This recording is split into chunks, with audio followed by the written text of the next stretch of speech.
महलों में इतिहास सोया रहता है, लेकिन कुछ महलों में इतिहास जाग भी जाता है।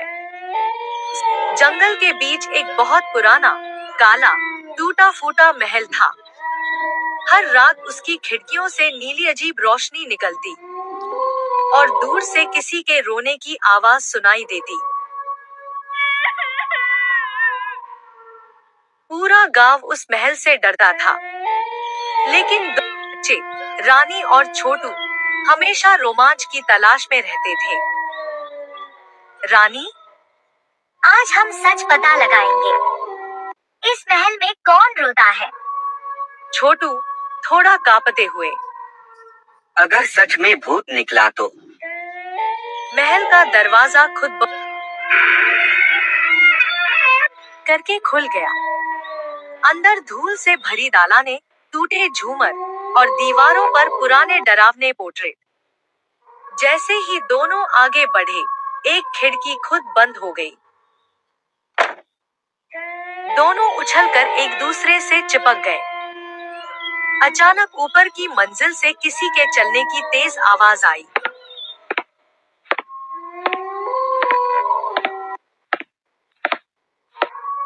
और फिर एक ठंडी हवा का झोंका आया जिसने रानी का टॉर्च बुझा दिया।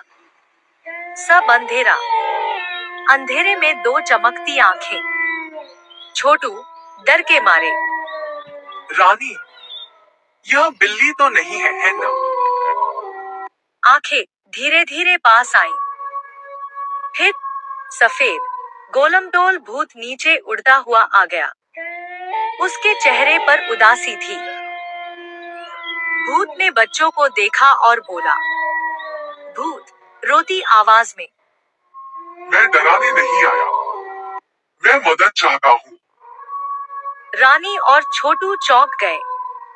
रानी, तुम मदद क्यों चाहते हो? तुम तो भूत हो। भूत ने धीरे से बताया, इस महल में एक बड़ा और खतरनाक भूत रहता है, जो मुझे बाहर नहीं जाने देता। मैं यहाँ फंसा हूँ। जैसे ही उसने यह कहा, महल की दीवारें हिलने लगी।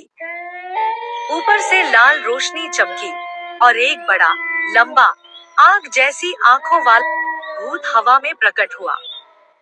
उसने चीख कर कहा, किसने कहा कि महल में कोई रो रहा है? यह मेरा घर है। उसकी चीख से पूरा महल कांपने लगा। रानी को नजर आई। महल की छत पर एक बड़ी घंटी लटकी थी, जो धूल से भरी थी।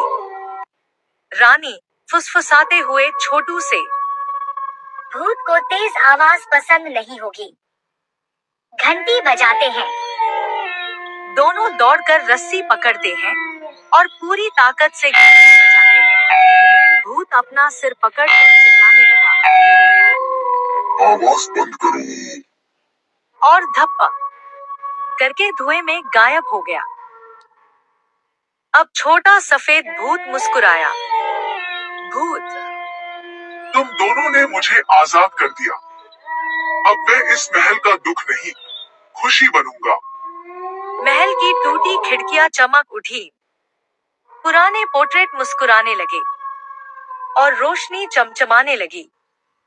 छोटू, यानी अब ये भूतिया नहीं, दोस्ताना महल है। भूत ने बच्चों को उड़ाकर बाहर तक छोड़ा। महल के दरवाजे पर अब एक बोर्ड लगा, काला महल डर खत्म, दोस्ती शुरू। लोग कहते हैं, सूरज ढलने के बाद यहाँ रुकना मतलब मौत को बुलाना। रवि नाम का एक लड़का बाइक रोकता है।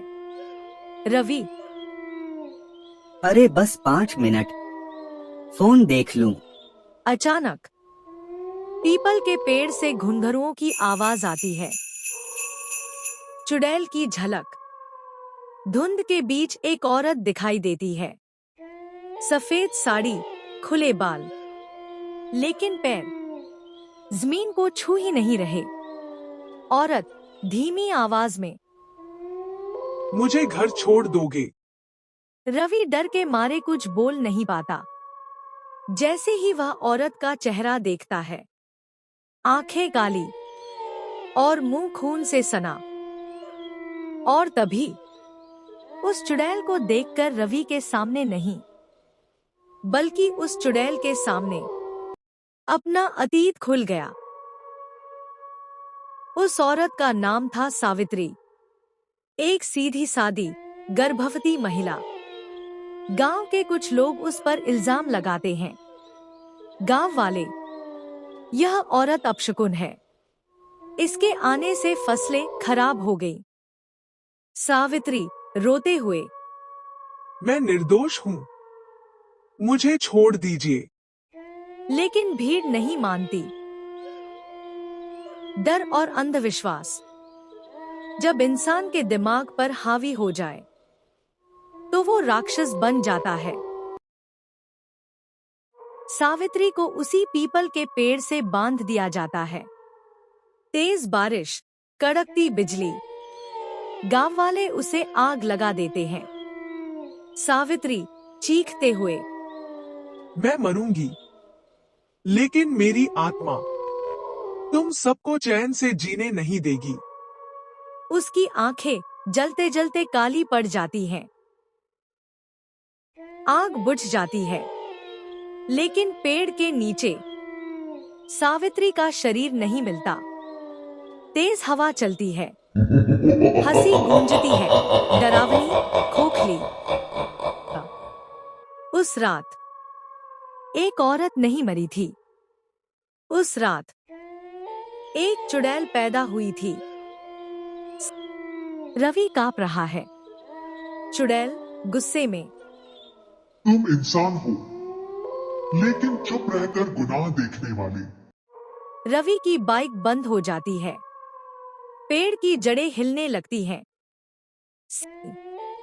अगली सुबह पीपल के पेड़ के पास रवि की बाइक मिलती है, लेकिन रवि गायब।